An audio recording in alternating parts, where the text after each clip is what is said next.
Good morning, everyone. Am I on? There we go. It is very nice to be here. I've been a friend of this church for a very, very long time. As a matter of fact, I've been in Napa for a long time. Let me introduce myself a little bit. I've been in Napa for 54 years. I came to California in 1963 to go to seminary, and I went to seminary at Golden Gate Seminary down in Mill Valley. And then I came up here to Napa, first church that I ever pastored, only church that I ever pastored. I came here in 1963 to the Little Redwood Baptist Church out on Redwood Road. That was wonderful. I stayed there for 23 years. I was pastor there for 23 years. By the way, let me tell you how confusing it is to be an occasional preacher like I am now. I get to preach once in a while. But when you're pastoring for 23 years, I was preaching twice every Sunday for 23 years. I didn't have time to think about a sermon very long. Now, Pete asked me to do this 2 or 3 months ago, and I'm worn out. I have been thinking about this sermon so much, I am going to be delighted to get it off my chest this morning. So I hope it comes out all right, because I've heard it way too much. My dog heard it last night. She liked it, and so I think it's going to be okay, but we'll see. In any case, I was here, and during those early years in the 60s, a pastor here at your church and I became very good friends. Now, I tried this on some of you guys. Steve Garner. Steve Garner. Remember Steve Garner? All right, there are so few Steve Garners back there in the back. Steve and I just kind of hit it off. It was a nice time in Napa. Ralph Bolin was out at Covenant Presbyterian, and I was at Redwood Baptist, and Steve was here, and there were a lot of young preachers in town, and we got along very well. But Steve and I got along particularly well. We even wrote sermons together and stuff like that. So it was very nice. So I had a very close relationship with you for a while. But in 1969, some of you are saying, I don't know that he was pastor of that church, but I remember he was in school somewhere. In 1969, the school district said, would I like to come to work for them at what was in 1969 Temescal High School. Temescal High School was a school for alternative placement. Bad guys. They were kids who had been in trouble. I worked with those guys for 11 years with a wonderful staff of people that we really had a great time. So I was pastoring my church, felt very much like a Mormon in those days. I was pastoring my church, not taking a salary from them, and working in school. And that's where my income came from. I did that until 1986, but before that I went over, some of you will remember me at Redwood Middle School. I was there forever. I'm a middle school educator. I was at Redwood for 15 years, from 1980 to 1995. And so I just plain ran out of gas in 1998, and I retired from Redwood Baptist Church. And I thought this was funny downtown. My friend Frank White down at the First Presbyterian Church came over and said, would you consider come running our Sunday school? And I laughed at Frank and I said, Frank, you know that Baptists know more about Sunday school than Presbyterians do. And so I went.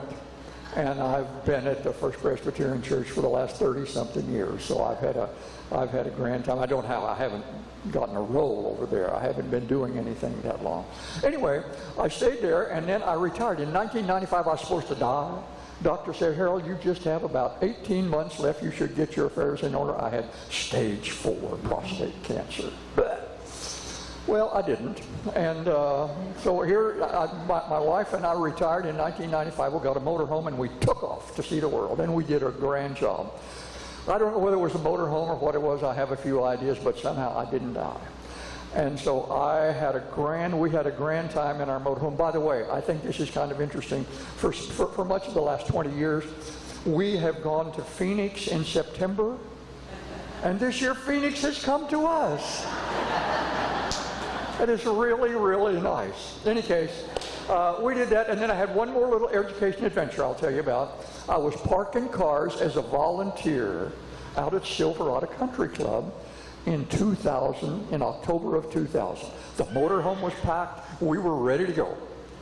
And the superintendent and the assistant superintendent came out there, and they said, Harold, We don't have anybody for Vintage High School, and we're already in October. Would you take it?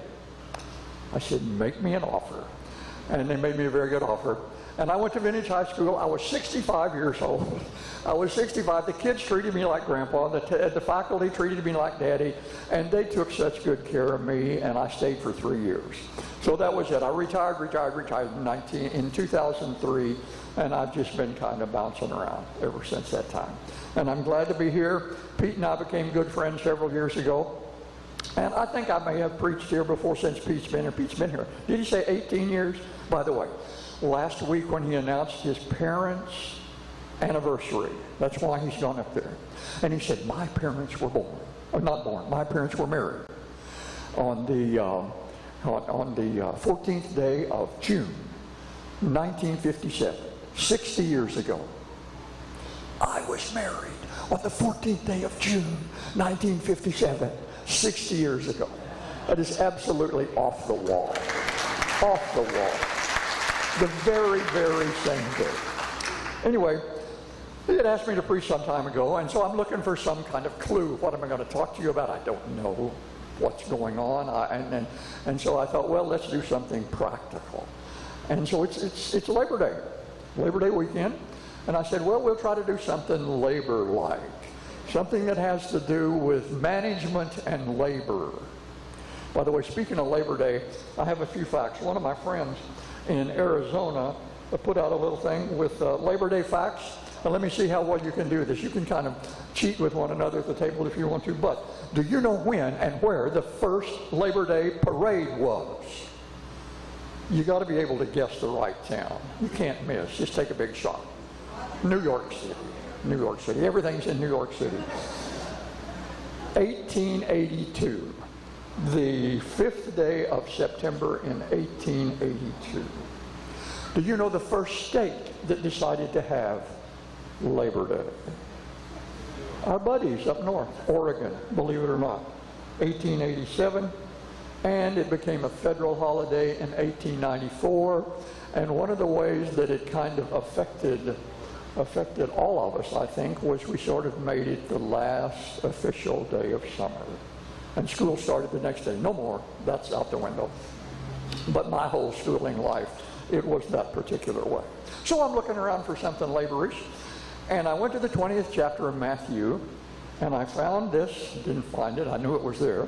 I found this parable, a very labor-related parable. Okay? So now I want you to think about it. And I want you to think about it in terms of what was the labor-related problem here. Listen to it. It's on the back of your thing, and I'll read it from that. The kingdom of heaven is like this, Jesus said. At 9 o'clock in the morning, no, let's start a little earlier. One morning, there was a landowner who went to hire workers for his vineyard. He agreed to pay the normal wage. That would have been a silver coin. He agreed to pay the normal wage and sent them out to work. Got it? We've got management already on the scene, and he goes to this little place where laborers gather, and he takes all of the people that he can get there, and he says, I'll pay you a fair day's wage, and I'll pay you a silver coin for working the day. And that was a fair day's wage. So they all went. It was great. However, at 9 o'clock in the morning, he was passing through the marketplace and saw some people standing around doing nothing. So he hired them, telling them he would pay them whatever was right at the end of the day. So they went to work in the vineyard. At noon and again at 3 o'clock, he did the same thing. At 5 o'clock that afternoon, he was in town again, and he saw some more people standing around. And he said, why haven't you been working today? And they said, because no one hired us. And the landowner told them, then go out, join the others, and work. That evening, he told the foreman to call the workers in and pay them, beginning with the last workers first. And when those hired at 5 o'clock were paid, each one received a silver coin, a full day's wage. When those who came first finally got around to being there, they're rubbing their hands together because they're thinking, that guy he got hired at 5 o'clock and he got a full day's wage. We've been working out there all day.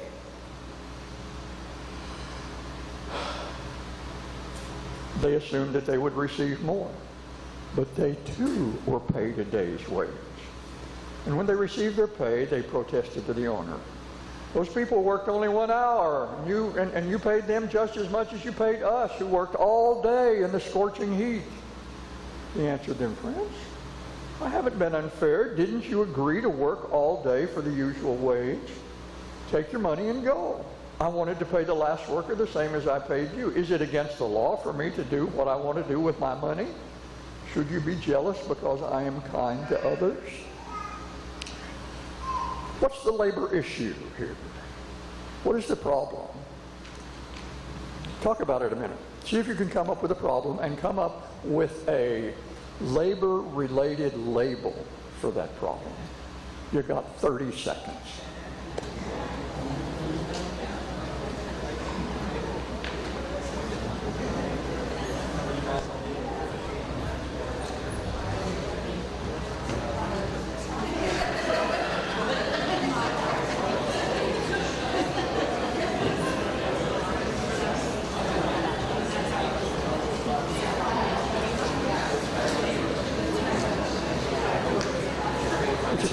It's a very strange kind of situation, because if you read it one way, we're kind of mad at the good guy, you know, and the grievance is against the person who was so wonderful. What would you call the grievance? Equal pay for equal work. Now the guys got their pay, but when the 1 hour guys got their pay, it was certainly not equal for the guys who were out there all day. So if they have a labor grievance, they're going to take to the union. And then the thing is that the pay just wasn't equal for the work that was done. Now, it's not the first time in Jesus' parables that we come out kind of a little put out with the good guy. One of your favorite all-time parables is the parable of the prodigal son. And I have never, ever preached about the prodigal son without having people come up to me afterwards and say, I really identify with the older son. I identify with the older son. You know, I stayed home, I did my work, I didn't mess around. And the older son was furious at his daddy, because the younger son went out, blew all the money, you know the parable, blew all his money that he had asked his daddy for, and his daddy had given it to him. He blew it all, and then he had the audacity to come back home. He didn't come back home and ask for equal everything. He just came back home. But the daddy made it difficult for the older boy. It's just a matter of banquet. Well, it isn't just a matter of banquet, but think of that for a minute.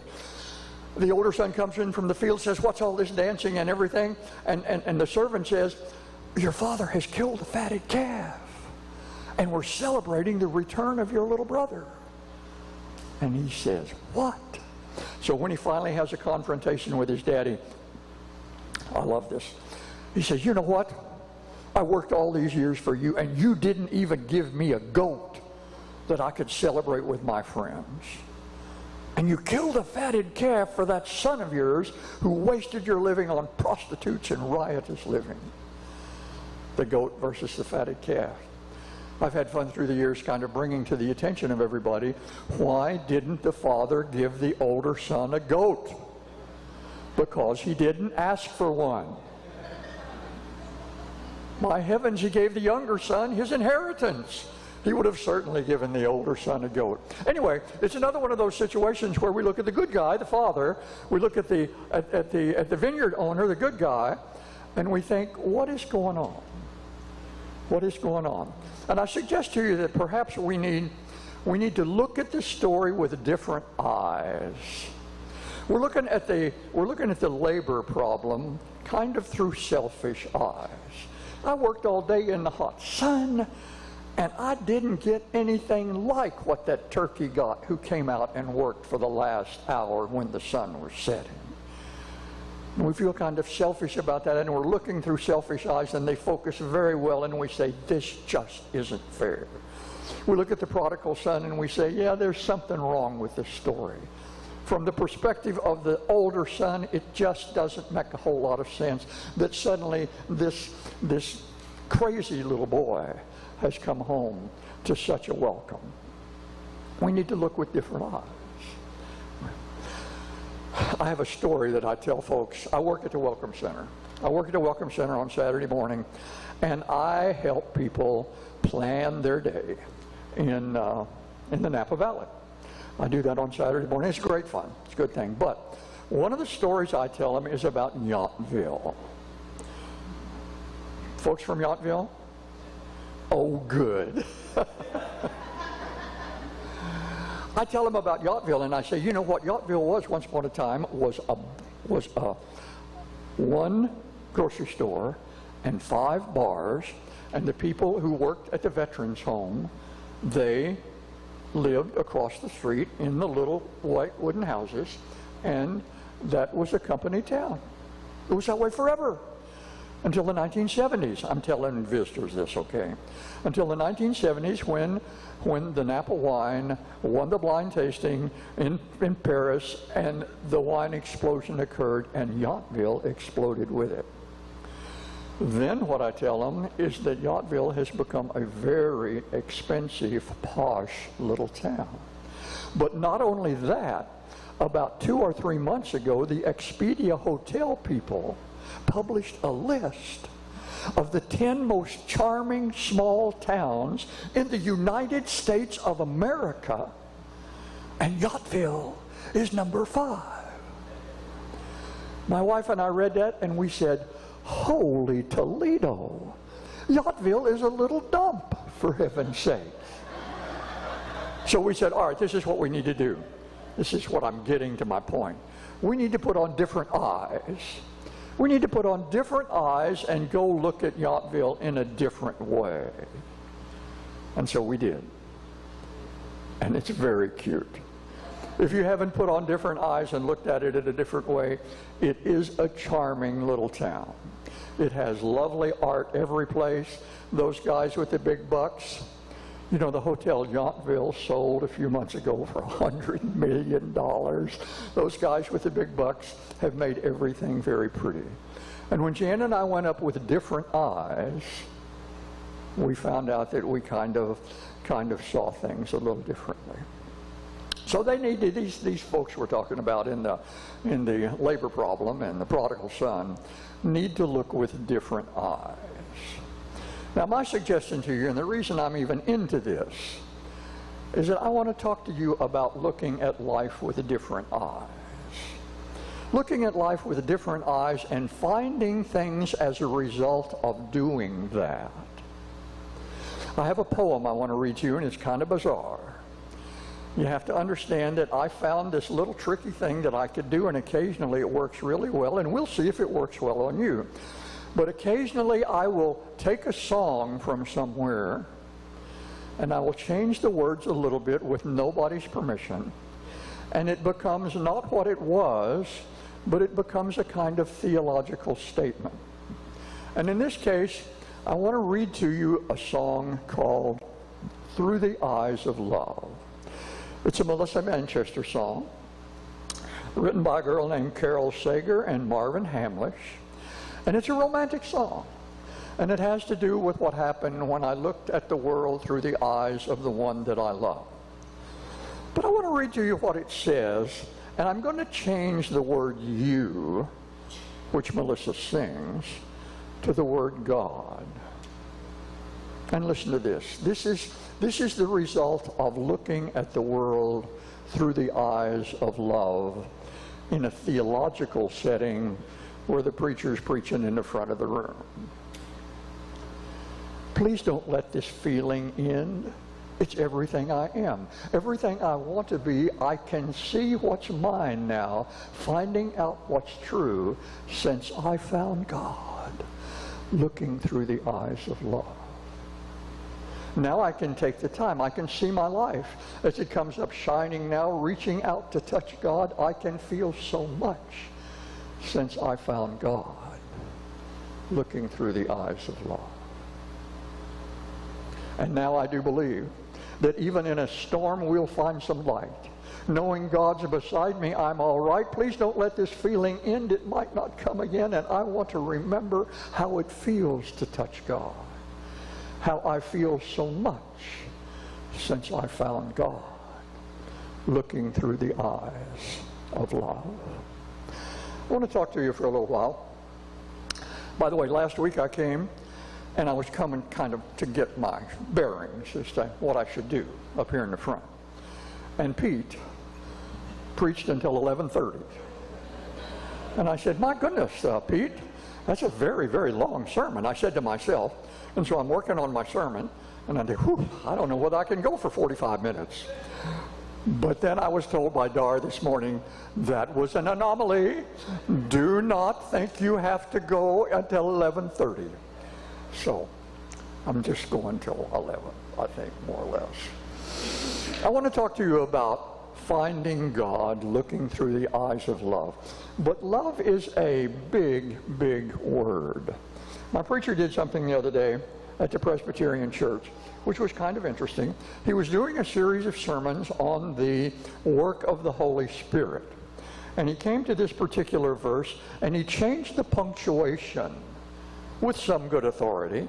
And it was interesting because the verse says, the fruit of the Spirit, this is in Galatians, the fruit of the Spirit is, singular, the fruit of the Spirit is love. But then most of the translations go on to say a lot of other stuff. The fruit of the Spirit is love, joy, peace, patience, kindness, goodness, faithfulness, humility, and self-control. He said, no, let's change that a little bit. Let's put a semicolon and say the fruit of the Spirit is love. And love is these other things: peace and patience and kindness and goodness and so forth. So I want to borrow one of those aspects of love. I don't want to try to take the whole big concept of love and say that this is what I want you to find looking through the eyes of love. This is what I want you to look through. I just want to talk about kindness. Kindness. And I want to talk for a few minutes about what has happened in my life over the last several years, when I have done my best to look at life every morning when I get up, every evening when I go to bed, through the eyes of kindness. Now, there's a lot of legitimacy in that. The Old Testament, one of the most often used Old Testament descriptive words for God is the Hebrew word hesed. Hesed, H-E-S-E-D. And hesed means unconditional, loving kindness. That's God. Unconditional, loving kindness. So, what happens if I take off in the morning and I say, I'm gonna look at life. I'm gonna look at life through the eyes of kindness. Folks, I'm just an ordinary guy. But looking at life through the eyes of kindness has changed my life. I look for opportunities to be kind, and they are numerous. You know, there's nothing particularly unique about what I'm saying. Even our buddy Ellen DeGeneres ends her show every day by saying, be kind to one another. And I support that. But looking through the eyes of kindness gives us an opportunity to reach out to others in ways for which we will never, ever be ashamed. I think that's what's tricky. Haven't you done this? I have gone out and I've lived my life, and I've encountered a situation and it's gotten to me and I'm exasperated, and I hit it with some kind of something ugly, and I go to bed that night and it comes back to mind and I say, oh, I wish I hadn't done that. I wish I hadn't done that. I could have done this another way. I could have said another thing. I could have turned around and walked away. That would have been a kind thing to do. I could have changed the whole atmosphere. But I didn't do it. I took the relatively easy way, and I fired back when I was fired at. Then there are times I come home at night, and I remember a situation that was ugly for a moment, and I got really, really lucky. And I said the right thing, or I did the right thing, or I reached out in the right way, or I touched something in the right form. And kindness became the moment. And I'm laying in bed thinking, I'm so glad. See, what I think that happens is that, yeah, I know, I was raised in a Baptist church, for heaven's sakes. I know the games. I have played the games all of my life. And one of the games that we tend to play is we tend to look at life a great deal through the eyes of sin and forgiveness. Sin and forgiveness has become a kind of big deal for us. It was for me ever since I grew up, you know. I sin and I'm forgiven. Christ has died to forgive me of my sins, and so they're all wiped out, and pooh, I'm doing it again tomorrow, you know. So I have to come back and say, oh, Lord, I'm sorry, please forgive me again. And sometimes I expect God to sort of look down and say, well, you quit asking, I did it once. I have forgiven you. But we look at life sometimes in the eyes of sin and forgiveness, and I'm not sure what kind of God we find when we do that. We kind of find a loving but disciplinary father, you know. Kind of God is looking at us and, I see what you're doing, and I'm not happy about that. And you probably need to hit the floor and tell me about how sorry you are, and we'll start again tomorrow. What I have found in looking at life through the eyes of kindness is I have found that, now this, I don't want you to get confused about this. This is not some super thing I'm going to say. But suddenly I find myself, when the situations before me have been met by kindness, I find myself having been there with God. God and I handled it. Because God is unconditional loving kindness, and I pulled in a little bit of that unconditional loving kindness, and I punched it into the situation, and I feel wonderful. That's what I always like to do this when I stand in the front of the room, and you know, 5 minutes now you're going to be leaving. I want you to take something with you. I don't want you to go say, oh, it's fun to be in church. I really enjoyed the song. And listen, what was it the preacher talked about? I can't remember. I want you to take something with you. And what I want you to take with you is the eyes of kindness. Little acts of kindness, big acts of kindness. Kindness that touches your every aspect. I even look in the mirror from time to time, and I have to make myself be kind to me. And that's fair too.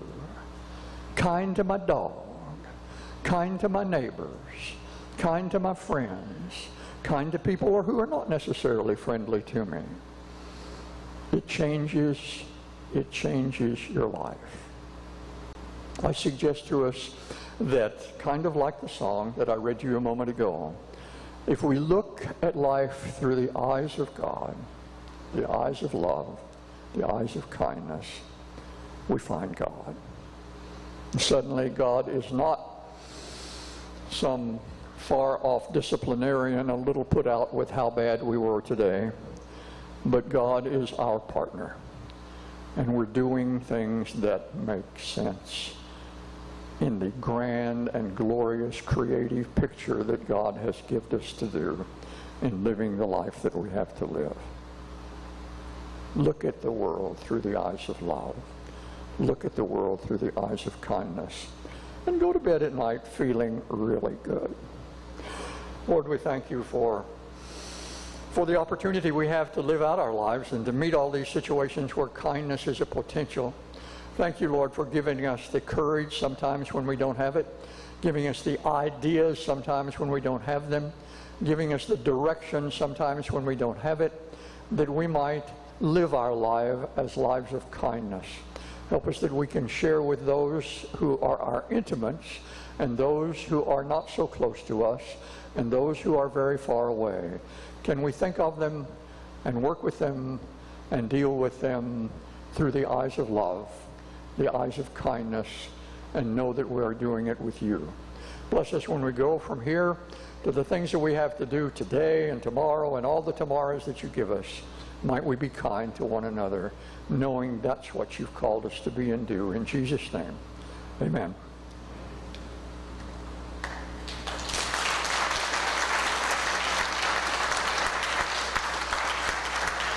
They don't applaud in a Presbyterian church. Yeah, they do sometimes. Thank you very much. My pleasure to be here. Are we done? Oh, we're not.